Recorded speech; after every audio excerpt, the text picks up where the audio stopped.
Imam Malik ibn Anas, the great scholar of Medina, before he became the scholar that he became, he was young Malik ibn Anas, who was a student of knowledge in the city of the Prophet ﷺ. Now, he studied with the local teachers of Medina, he studied with Rabi'atul Ra'i, he studied with Ibn Hurmuz for years. And then he had the opportunity when one of the stars of the Ummah, Ibn Shihab al-Zuhri, one of the great scholars of Islam, one of the great scholars of Hadith in Islam, arrived in the city of the Prophet ﷺ. And so the city was abuzz.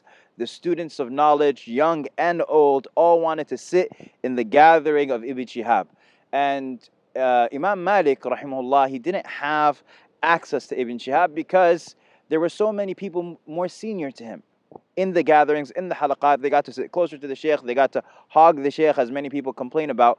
Now, how could he get access to him? Like, what can he do as a young person?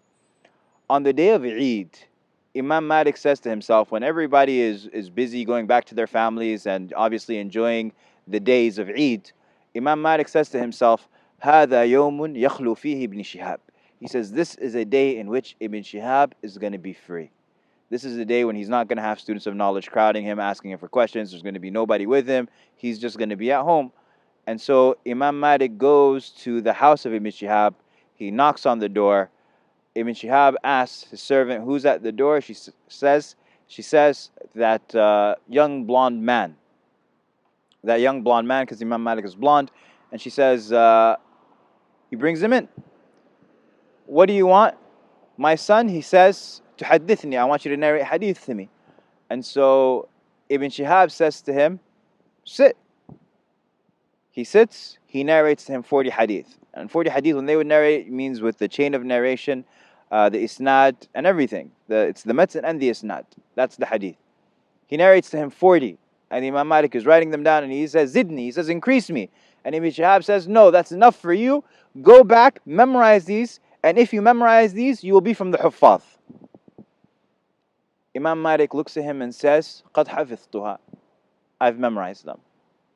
Ibn Shihab goes, he takes Imam Malik's writing utensils, he takes his tablets, his arwah, and then he says to him, حَدِّثْنِي, narrate these hadith to me. And Imam Malik, he narrates the hadith just as he just heard it from Ibn Shihab al-Zuhri. And Ibn Shihab says to him, إِنَّكَ مِنْ أَوْعِيَةِ الْعِلْمِ. He says to Malik, young Malik, he says, you are from the vessels of knowledge.